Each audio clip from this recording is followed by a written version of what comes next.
I never believed betrayal could come dressed in a smile.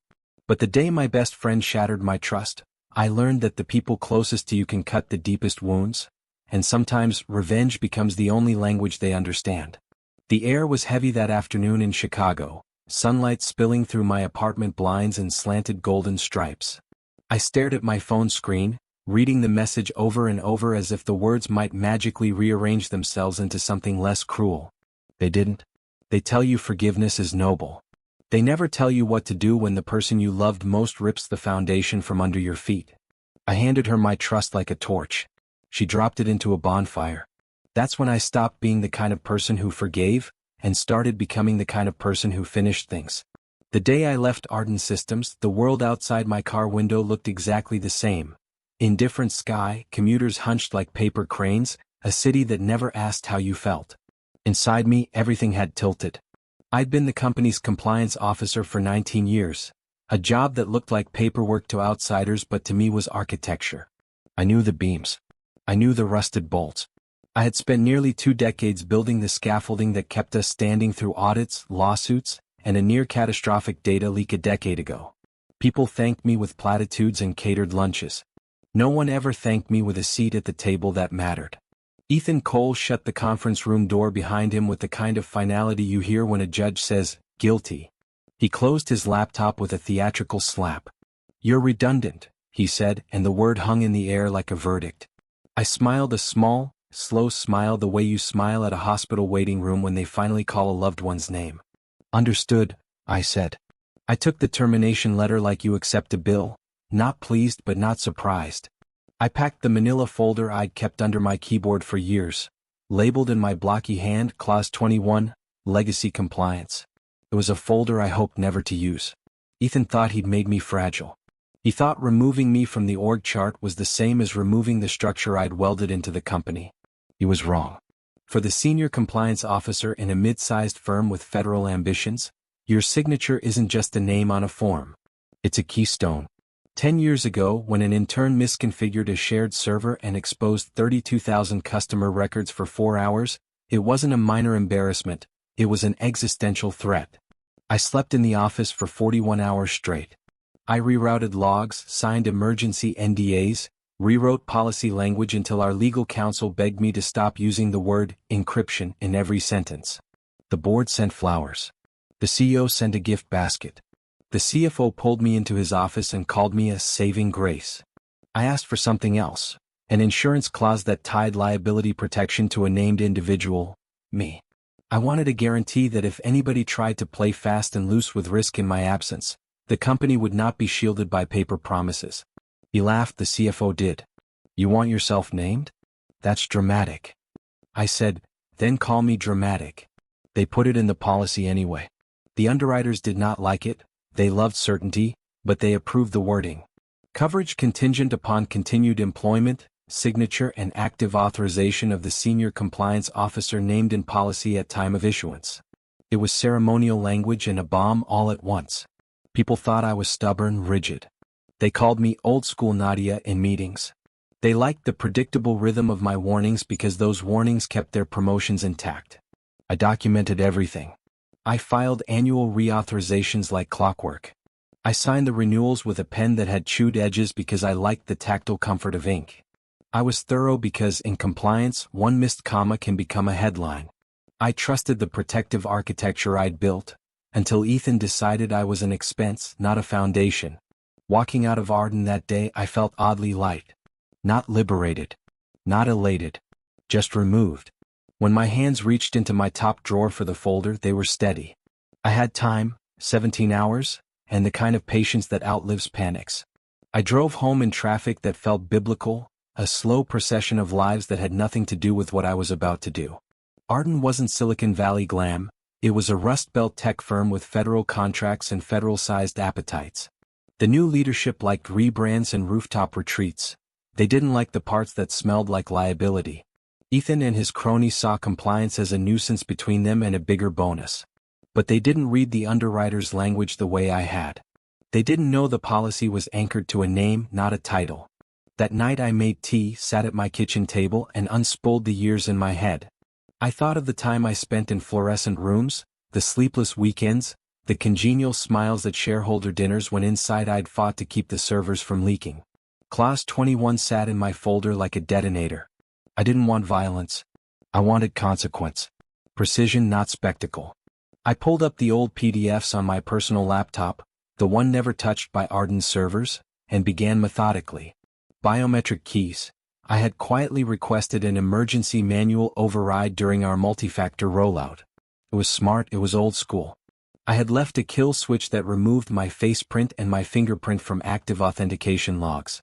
It did not create a breach. It created absence.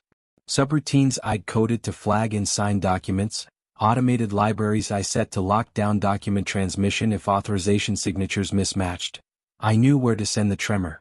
Then I drafted an email to Marcus Reed, a lawyer who used to handle our worst nightmares.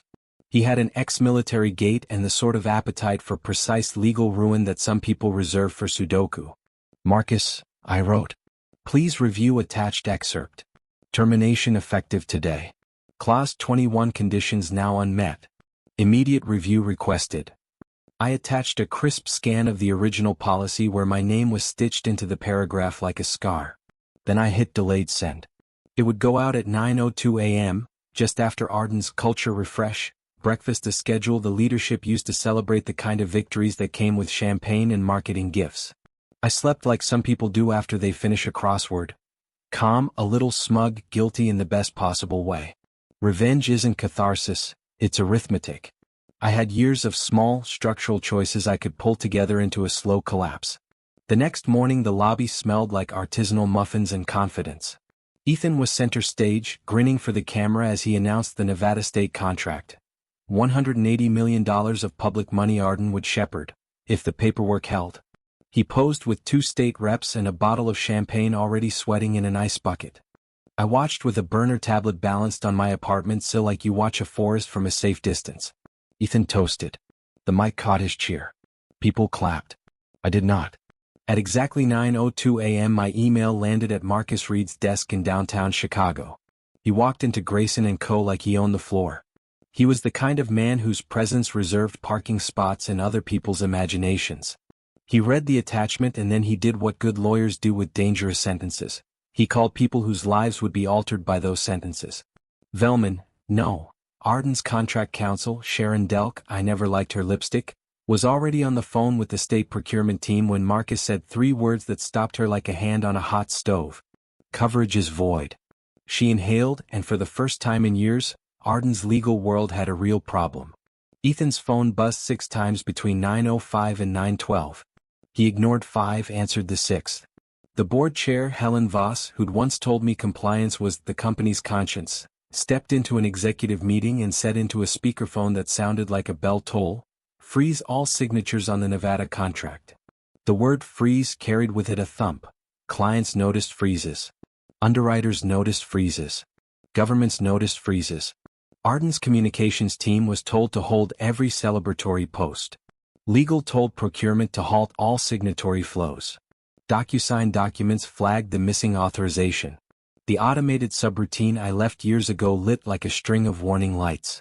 A few clients, like the hospital network that handled sensitive patient data, paused and asked pointed questions. The logistics partner who handled defense shipments asked if their insurance still covered Arden. The questions were gentle at first. Are you still insured? And then they were not. Within hours, the rumor tumbled down procurement forums like a bad joke. Arden had lost its coverage mid-deal. I sat on my back porch with a mug whose handle I had once glued back on. I watched my hydrangeas open like blowing confetti and felt none of the triumph I should have. Satisfaction tasted thin like cheap tea. That afternoon, the board convened in a windowless room the way institutions do when they need to bury bad news. Marcus Reed arrived with the scan of the policy, annotated and underlined, and he didn't bother with theatrics. He let the words do the work. Termination without formal retirement voids the policy, he read. The board looked at one another in the specific manner people do when they realize someone has just mismanaged the company into a legal grave. Ethan tried excuses. He tried timelines. He tried to invent retroactive procedures, but the underwriter's pen is not a temporary band-aid.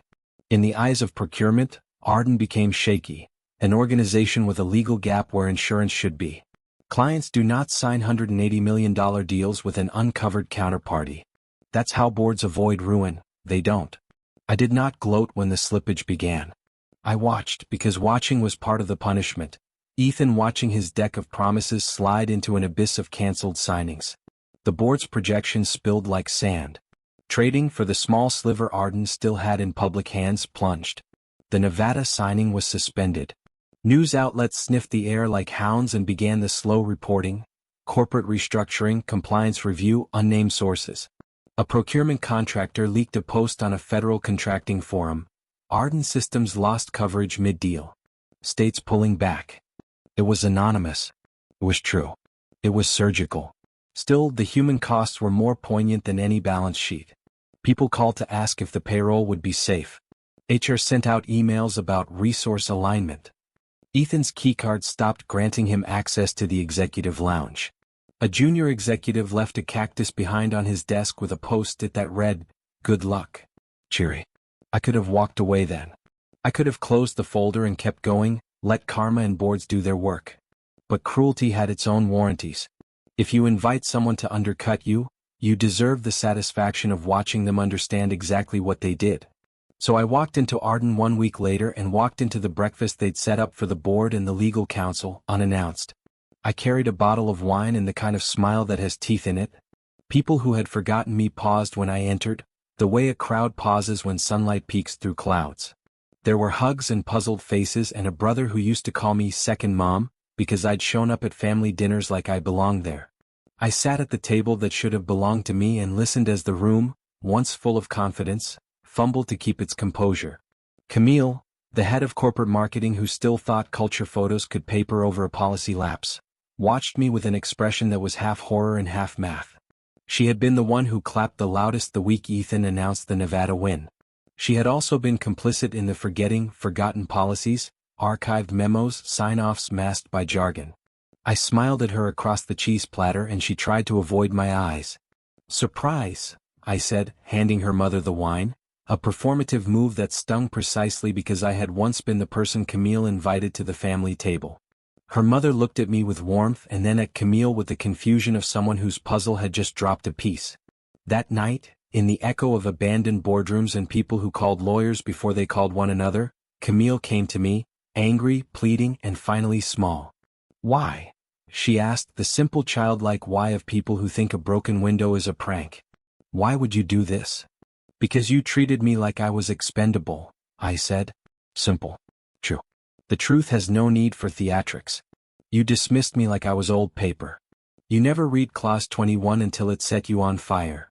She said something about corporate decisions and survival and the pressures of growth. I let her. I wanted her to say the words she'd never said when she had the chance to stop it. That she'd chosen style over substance, a rebrand over reality. Because people like Camille, who prefer a launch party to a liability review, think image is a substitute for governance until it ceases to be.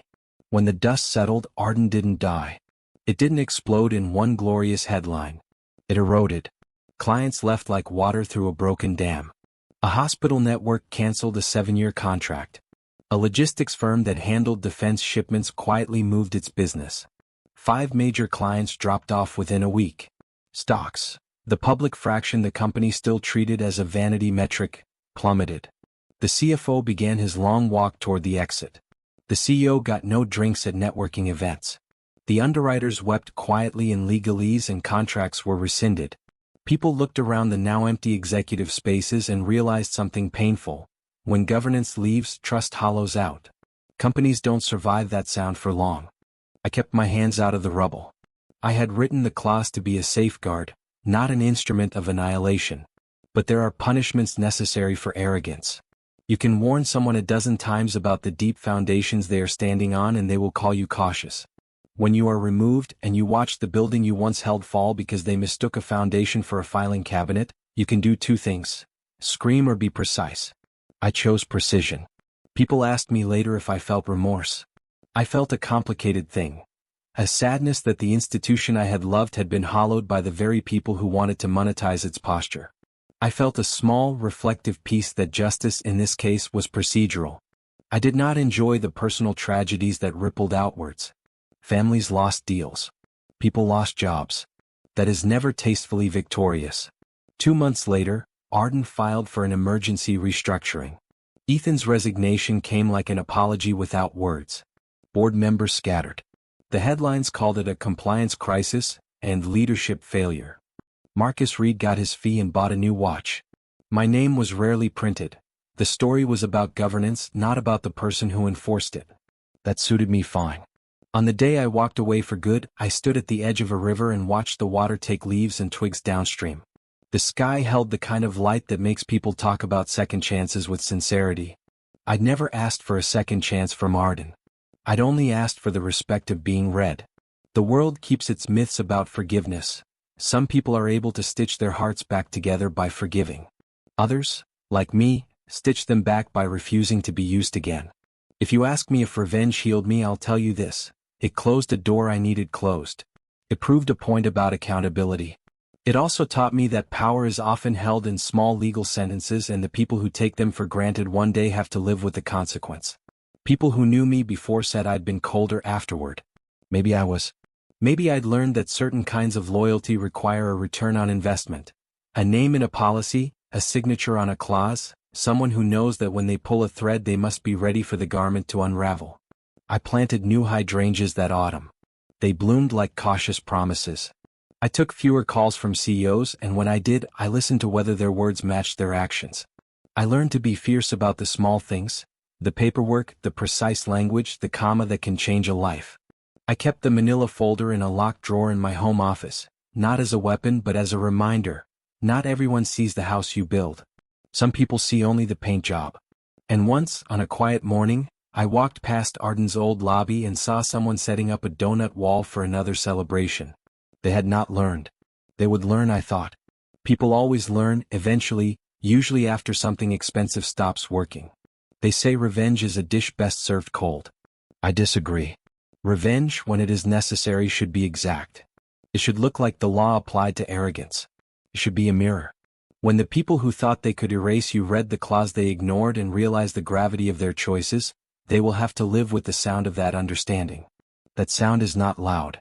It is not dramatic. It is quiet, like a name being read aloud in a policy that matters.